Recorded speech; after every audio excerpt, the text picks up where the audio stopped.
Gender is a term that clearly has had an awful lot of use, and it's also travelled a very long distance in terms of the way we think about it. But is it still useful, or are we in a sense outgrowing it?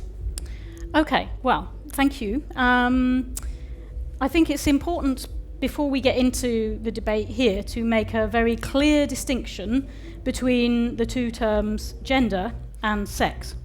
So these two terms out there in the world are always conflated, often wrongly.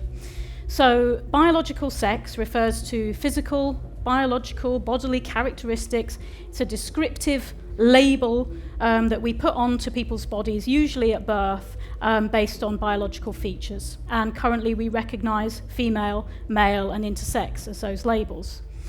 So gender, however, is not biological.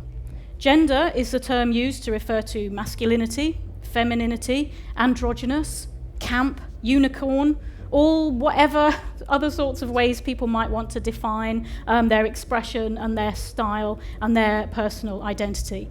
It is deeply felt. It's a key part of most of our identities, and in that sense, it is real, but it is not born, it is made.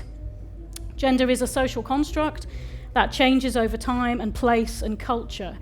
Babies are not born macho or boyish or girlish. Babies are not born liking football or frocks. They are not born with a biological drive to sit with their legs apart versus crossed. They don't have a fancy for long hair and makeup in the womb. They're not born neurologically predisposed to pursuing either low-paid caring work or construction apprenticeships. What is considered appropriately masculine or feminine, clothing, jobs, hobbies, roles, changes in line with the socio-economic and political climate. So while around the world babies have been born with pretty similar bodies, pretty similar biological characteristics forever, the same cannot be said for gender. Gender fluxes and changes, so it cannot and should not be described as biological or natural or fixed or in the brain, or these other sort of essentialist claims that are sometimes made for gender. So coming back to the question then of the debate, I can see why it may seem and feel radical to use terms and claim identities such as gender fluid or non-binary, for example. But these labels can be counterproductive because they can end up strengthening the very institutions that they suggest that they wish to take apart.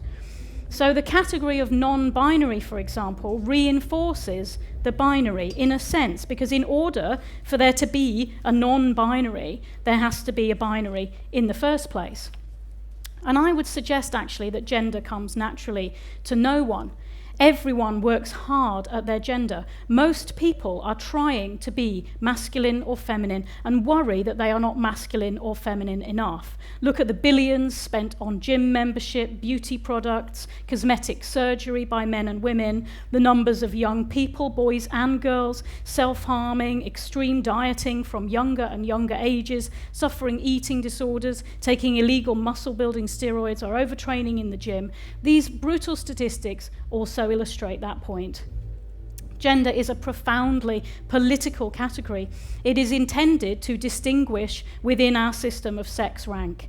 So the answer cannot be just to add more and more categories to the rainbow of gender if anywhere along the spectrum women are still being oppressed by men. Women being paid less because they have an F on their birth certificate, men being refused parental leave because they have an M on theirs, fetuses aborted because they are girls, men getting away with rape. This system of sex rank has to end, and that can only be done through collective liberation movements. It cannot be done individually alone through personal expression, which calls only for recognition of increasingly diverse personal identities. So just to be clear on that last point, Finn, you are saying this struggle cannot be carried out simply through recognition of individual preference. There's a lot of good things about the massive cultural shift we're seeing in the understanding of the fixity of sex, sexuality, gender and sex. That's a really interesting and powerful and real shift.